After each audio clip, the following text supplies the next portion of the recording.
Um, Namaste. Well, the question of energy accumulation always. In spiritual life stands in the center. Both awareness and energy. It cannot be said that only awareness is important and energy is not important. Energy is also important. And energy is important both in worldly life and for sadhus, even more so. For example, at the beginning of the 21st century, the term fatigue syndrome even appeared when people work a lot, get stuck in traffic jams, get tired, do not get enough sleep, and develop chronic fatigue syndrome.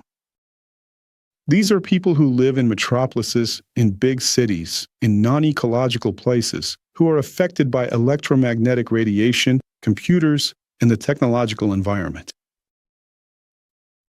They don't feel well because they lack energy.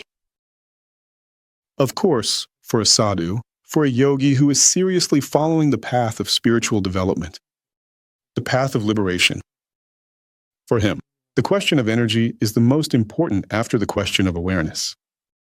And I wouldn't even separate the question of energy and the question of awareness. They are interconnected. Without energy, it is impossible to meditate deeply, to attain meditative experiences, to reach samadhi, or even to move along the path at all. So how can you compare whether you have energy or not? Who will you be with energy and who will you be without it? If we use a modern example from the virtual world or a computer game, there is a living character, a character controlled by a player, and then there is what is called an NPC, a non-player character, meaning a character without a real player behind it. It is simply a statistical unit, acting according to a template computer program, controlled by artificial intelligence. It doesn't play the game itself, and so, it depends on the amount of energy whether we become a living character in this game of God, or if we remain an NPC. Those who act according to a template, by a program, do not have any freedom of expression, and there is no living soul or personality behind them. And all of this depends on energy, because energy grants us awareness, and it is awareness that makes us divine souls, cosmic players in the grand game of God. It brings us into the Leela, the divine game. And as long as we lack sufficient energy, we cannot fully participate in the divine game. We are always forced to somehow languish in samsara, limited by our karma, acting according to a programmed pattern. And of course, we need to learn to live in such a way that energy is not wasted, but accumulated. And many sacred texts dedicated specifically to Hatha Yoga speak about this, such as Yoga Kundalini Upanishad, Shiva Samhita, Hatha Yoga Pradipika, and all of Hatha Yoga, Kundalini Yoga, they all talk about how to work with energy. And for accumulating energy, it is very important to analyze your circle of communication. Your connections, your relationships with others affect your energy level. Connections and interactions should be beneficial. The communication between two people, two souls, or more is an act of divine grace. It is an act of divine energy exchange. And if such interaction is not beneficial, if you are surrounded by bad company, it leads to constant energy leaks, constant energetic obstacles. You need to think about how to either change this company or harmonize it. After all, it's not for nothing. Both in ancient times and now, there have been monasteries or secluded dwellings of ascetic hermits, where people would withdraw into solitude. Or in ancient times, yogis would go into the mountains or forests to practice. Why? Well, because the company around them was unsuitable, because all interaction would drain their energy. But communication shouldn't drain your energy. It should give you energy. So, the circle of people you communicate with is very important. Does your circle of communication give you energy or take it away? Or is it 50-50? So, the first thing about how to accumulate and not lose energy is to think about the people you surround yourself with, who you communicate with, and what environment you are in. If the environment is unfavorable, You may accumulate energy in practice, but that environment will drain you. It will suck the energy out of you. And you, as they say, will go out to zero at most. But you need to increase your energy, because you will need energy for spiritual growth. Spiritual growth is very intense. It requires a lot of energy. You need to manage it properly. So, this is about your circle of communication. This is what Rishi Vasishtha talks about in the Yoga Vasishtha, good company. Seek out good company. If you can't find it, create it yourself. If you can't find good company, at least seek friendly neutrality. And besides that, there is the option of solitude, of being a hermit. Learn to spend at least some time in solitude, because solitude gives you the opportunity to gather yourself, to collect all your energies inward, to put them in order. And there are hermits, those who take the vow of Mauna, the vow of silence. Mauna means silence. And they observe this vow in order not to waste their energy. There are several levels of such a vow. One is external, related to speech, and there is also an internal vow. Mental Mauna is when we learn not to talk to ourselves, not to have inner conversations in our mind. All of this accumulates energy and allows it to not be wasted. In general, all of this is connected to the environment. If your surroundings, your environment, are favorable, you accumulate energy. If they are unfavorable, you lose it. Then you should think about Mauna, about solitude. Besides that, the direction in which you sleep is important. And the Shastras clearly state that this direction should be either east or north, and even better, northeast. If you sleep facing southeast or southwest, it is not very favorable. This is how you sleep, but the Earth's magnetic lines, the magnetic fields, go in the opposite direction, as does your energy. Instead of accumulating during sleep, it drains away, and you wake up exhausted and depleted. And, of course, the very place where you live should be auspicious. Ideally, it shouldn't be a multi-story apartment building with lots of antennas and neighbors who eat meat. On the right and left, people are arguing. Above, they're drinking alcohol. If you live in such a place, in such a building, which is saturated with these kinds of vibrations, you won't be able to accumulate enough sattvic energy, which is so necessary for spiritual growth. If the entire building is permeated with electromagnetic radiation, towers, and high-frequency emissions, you will feel tired and won't be able to accumulate energy. That is, if the place where you live or sleep is in a geopathogenic zone, you need to do something about it. Either apply the principles of Vastu or Feng Shui to compensate for this zone, or simply change your place of residence. So the environment, your social circle, and the place where you live play a huge role in accumulating energy. Ideally, you should live in a place where all 5 elements are present: earth, water, fire, wind, and space, and where all of them are in balance. When you can gaze at open space, you have the element of space. When the air is clean, not polluted by exhaust fumes or gases. When there is enough sunlight, when there is water in front of you, and when the earth element is nourishing and balanced. So, once you have addressed your surroundings and external environment, next you need to think about your energy body, what is called pranalinga, the state of your chakras, channels, your energies. And you need to seriously practice Hatha Yoga. What is called pranavidya, the management of your own energy. And before you even start working on this, it is very important to pay attention to whether you are spending your sexual energy or accumulating it.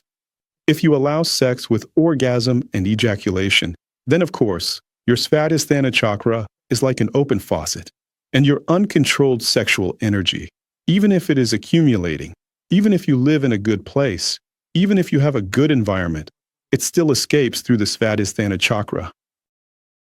That is why sadhu, yogis are those who learn to be stingy with their own sexual energy. They are the ones who learn to accumulate it. Within the energy body, not to waste it. Even if householders have a sexual life, they are advised not to waste their seminal fluid, not to allow orgasm, not to allow ejaculation.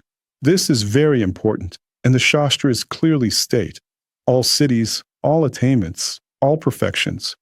In yoga, they are lost when semen is lost. Therefore, forget about sex with orgasm, about sex with loss of semen, and learn to sublimate sexual energy by controlling your chakras, channels, pranas, through pranavidya, through hatha yoga, through kundalini yoga. That is, not wasting sexual energy is the first commandment for yogis. However, in order not to waste it, it must be properly sublimated. And in order to avoid uncontrolled lust, arousal, restlessness because of it, illnesses and suffering, this energy must circulate well through the channels and chakras. It must be properly sublimated, and for this, one needs to practice Kundalini Yoga, Hatha Yoga, Pranavidya. Basic pranayamas, Anuloma Viloma, Sahita Kumbhaka, mudras such as Tribandha Mudra, Mahamudra, they should become a part of your life.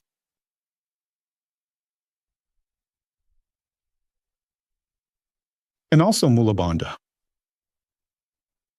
Vajroli Mudra, and for women, Sahajroli Mudra. Different pranayamas that distribute and harmonize energy. Brahmari Pranayama, Kapalabhati. These exercises need to be done constantly and regularly so that your channels remain clean, especially Sahita Kumbhaka. The texts say that anyone who wants to purify the channels should practice Sahita Kumbhaka 3 times a day. From 20 to 80 cycles after 3 months, if practiced during the summer months, the channels will be purified. For energy to accumulate, not escape outward, and not be depleted, your channels must be clean. If your channels are polluted and narrow, there is simply nowhere for the energy to circulate. It would like to circulate, but it cannot.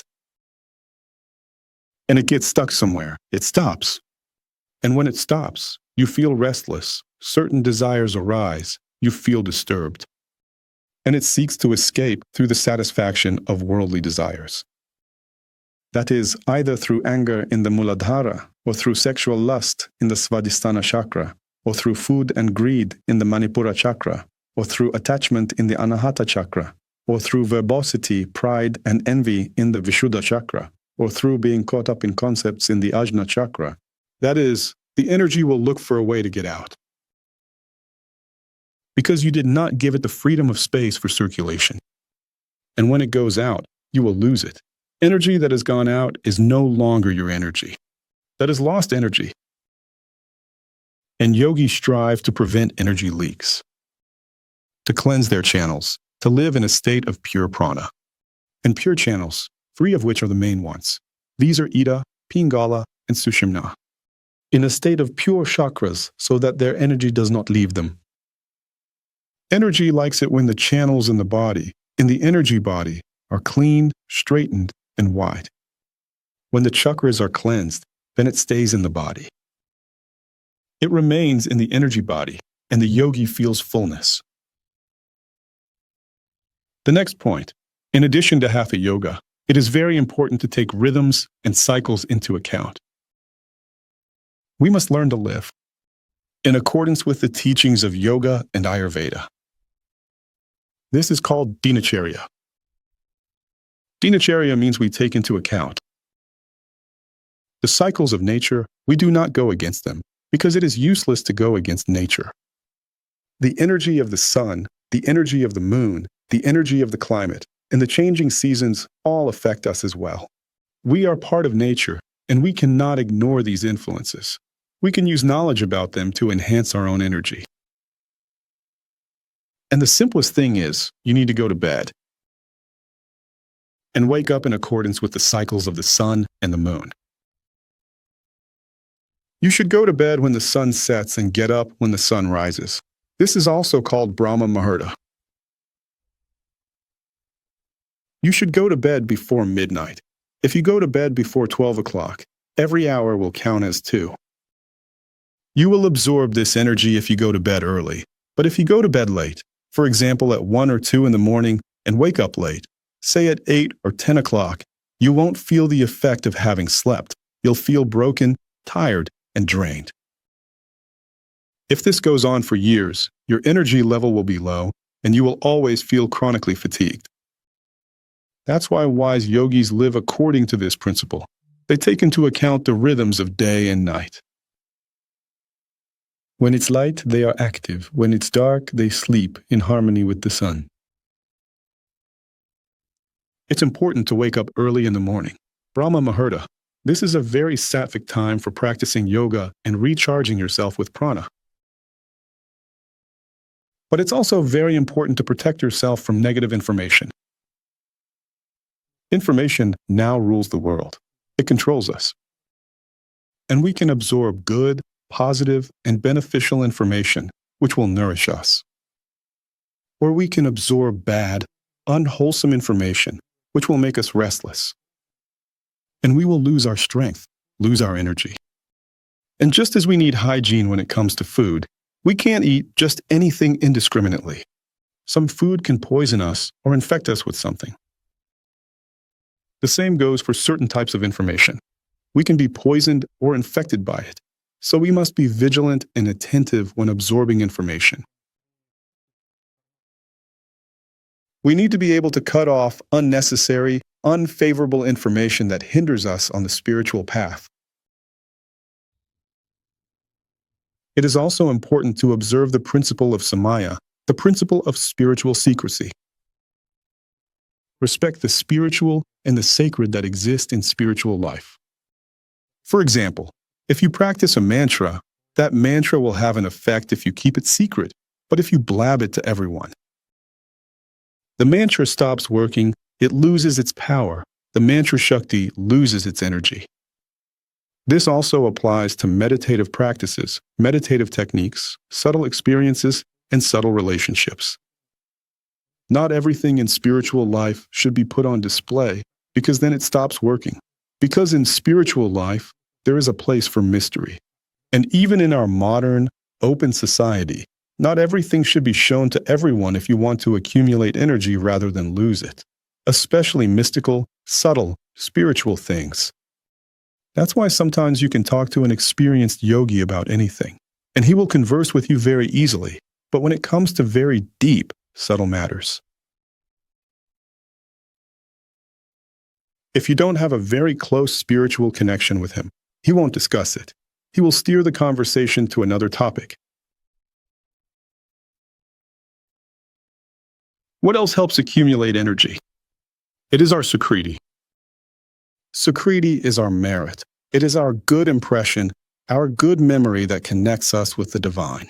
It is very important to accumulate merit. Everyone always has a balance of merit and sin in the subtle body. It's like a karmic account. These are the good points and bad points in your subtle body. They are always there. It's like a karmic credit, a karmic account that you have. And even if you have a lot of energy, you won't be able to manage your great energy, for example, to achieve deep meditative experiences or enter an enlightened state, if you don't have this balance, and your energy will leak away. So, it's not only the energy of the external elements that matters. From the outside, it's not just the energy in the channels and chakras of your body, but also the energy in the subtle body. And here is where energy comes in. In the subtle body, it is determined by the balance of merit and sins. You need to accumulate merit. Reverence, upasana, for divine beings, bhakti yoga, devotional service, listening to sacred texts, satsangs, chanting of divine names, worship, remembrance of God, service to one's refuge, offering prayers, service to the guru and the guru's disciples, service to sadhus. All of this is what grants you the accumulation of merit and gives you good imprints. Even simply contemplating the deity on the altar, you gain 2 types of accumulation, merit and wisdom. Merit is accumulated when you contemplate the form of the deity. This purifies you and elevates you to higher realms. Even just being in the presence of a deity image, a picture, or a sculpture. This is very purifying. It is extraordinarily purifying, even if you do not believe. And the second is the accumulation of wisdom. Gradually, you gain insight into the empty, non-dual wisdom of deity awareness, and your own capacity for awareness also increases, because deities are all fully aware, they all abide in samadhi, they all dwell in non-duality. And sooner or later, a question will arise within you. Here I am, looking at Shiva, looking at Ganesha, looking at Lakshmi, Sarasvati, Sri Tripura. What kind of consciousness do they have? What state of awareness do they abide in? Is it really the same as mine?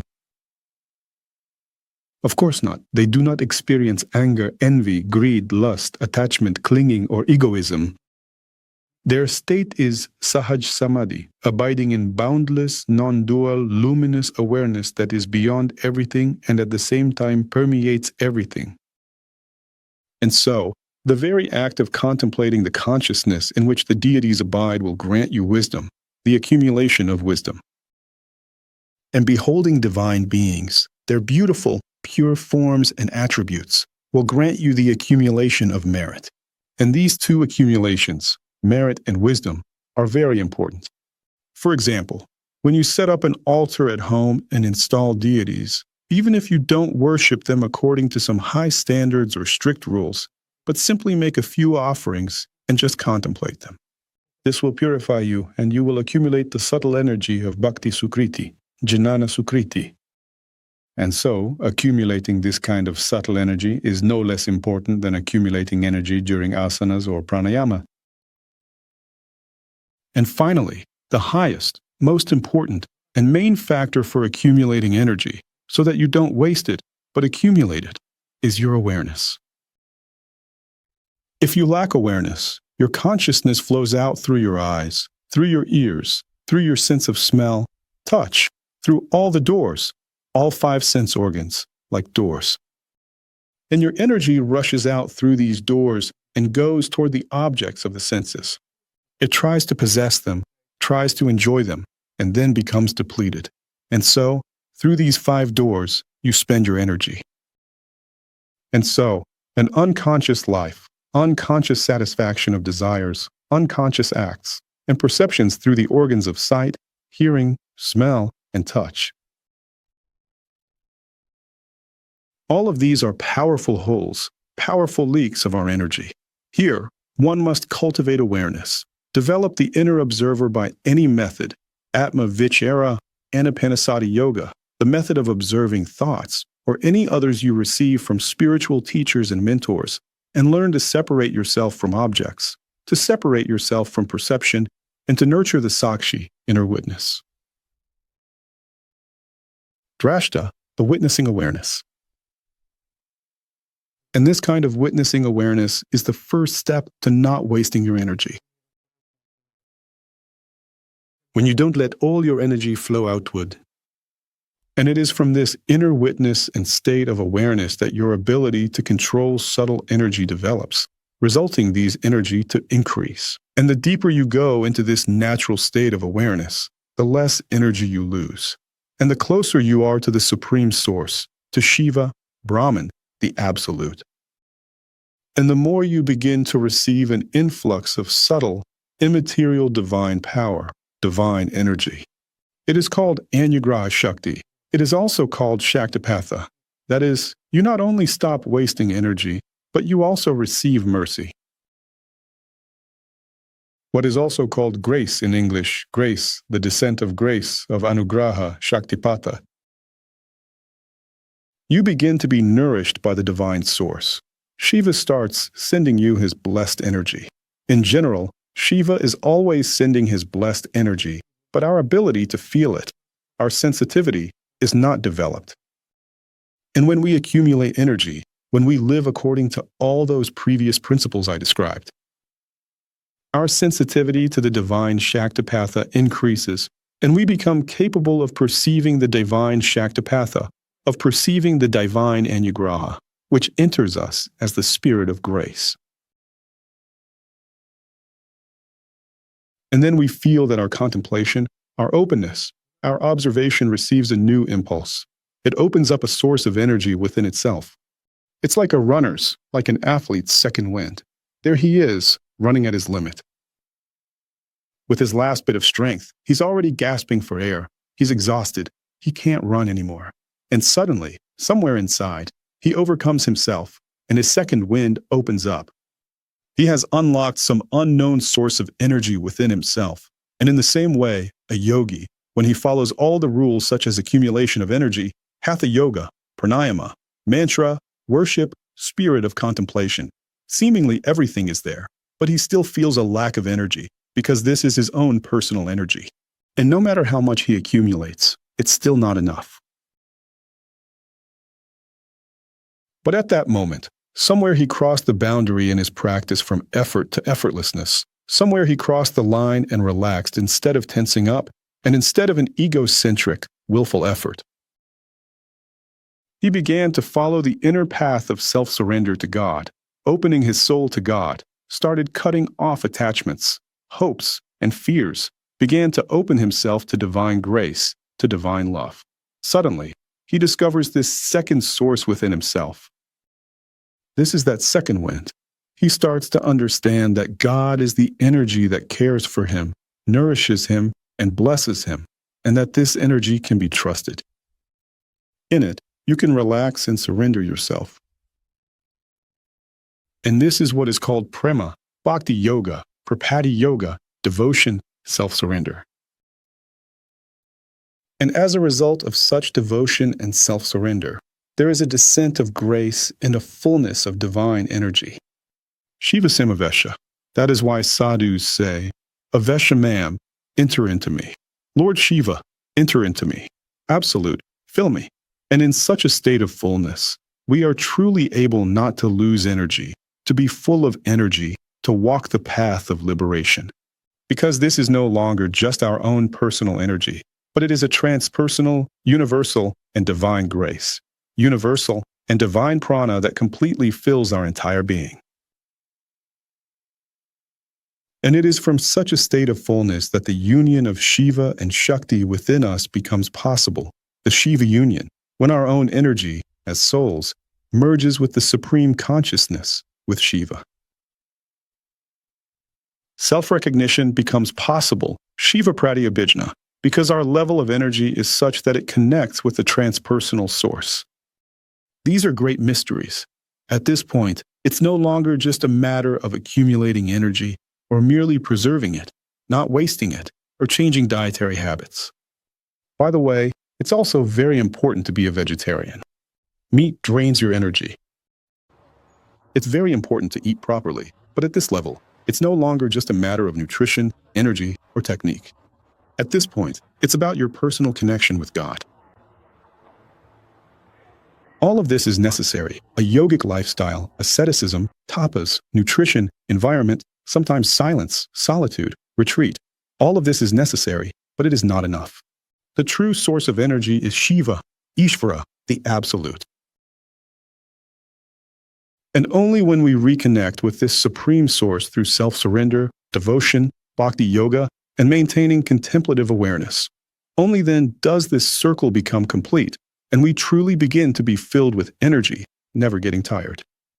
One who is united with the supreme source, in the state of sahaja, as the Taoists would say, in unity with the Tao, never gets tired, always abides in bliss, in Ananda. And even if, physically, after a long journey he is tired, exhausted, his mood does not worsen, his joy does not diminish, his enthusiasm does not fade. Even after a long trip, after a lengthy journey, climbing in the mountains, after running, after physical exercise, he never loses energy. He is always joyful. His mind is always clear. He never experiences fatigue, and he is always blessed and happy because God nourishes him. God gives him everything and replenishes all his energy expenditures. And my blessings to you, that you may be full of strength and energy, that you may learn to accumulate energy, not to waste it, and to receive divine grace from the Almighty. Namaste.